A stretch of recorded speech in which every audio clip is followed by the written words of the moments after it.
press and the left-wing media actually claimed that voting fraud was a national security issue.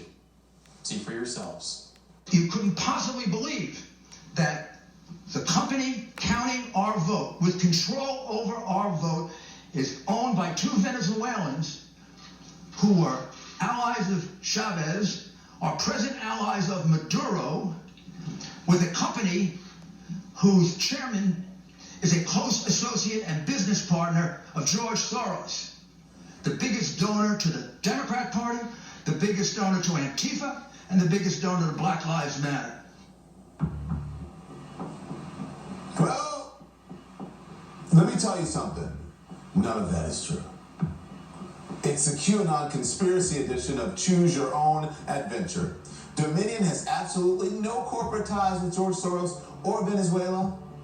But that's not stopping Trump campaign attorney Sidney Powell from making the wild and totally unfounded claim that Dominion is somehow tied to Hugo Chavez.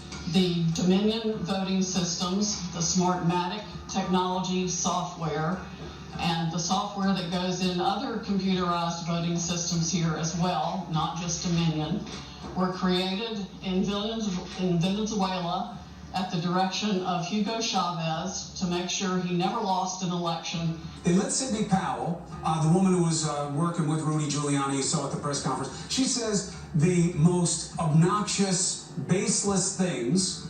They then say, well, she's not part of the team, she's freelancing. They never say that what she was saying was baseless or obnoxious. It's an obvious play from, dirty politics 101. I mean, Hugo Chavez, really? That's what we're going to talk about? That's right. That was the most ridiculous thing. We were in the realm of ridiculousness there. The U.S. company that makes the machines, Sequoia, was bought in 2005 by Smartmatic, a private company primarily owned by Venezuelan businessmen. When Chicago had problems with the machines, a dozen Venezuelan employees were there to help with the election. 2006, Chicago officials are outraged. Well, I think that American elections ought to be run by American companies and ought to be run by American citizens, not Venezuelan nationals. It's frankly, it's just crazy stuff, tinfoil hat stuff.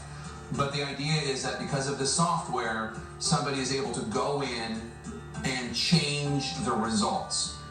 If somebody even wanted to do that, could they do that? I mean, isn't there just a huge paper trail and dozens, if not hundreds and thousands of hundreds or thousands of people watching?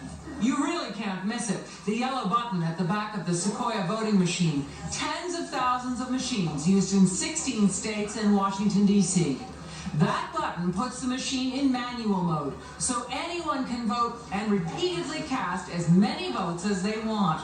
Rudy Giuliani on Fox Sunday spinning his latest false conspiracy theory about an American voting machine company, a bizarre take involving George Soros, votes being counted in Spain, and dead strongman Hugo Chavez. A company that has close ties with Venezuela and therefore China? False. Truth, facts, they don't seem to matter to Giuliani. Fewer than a dozen Smartmatic employees work in Florida. The majority of the workers are based in Venezuela. Watchdog groups question why U.S. voting machines would be under the control of citizens of another country, especially a country whose own election process is highly suspect. We believe this is a national security issue. There is no way that companies belonging to non-U.S. corporations should have access to our elections. This is why the mainstream media can't be trusted, and why, if you're listening to them, you're intentionally being misled. In 2005, Smartmatic purchased Sequoia Voting Systems, a company that manufactured voting machines that also had deep ties to the Venezuelan government. Back then, the media and even Democrats were outraged over the connection between America's democracy and election integrity and the corrupt communism of Venezuela's de facto dictatorship. Today, though, as you've seen, the left-wing media has no problem painting all these concerns as nothing more than Republican tinfoil hat theories.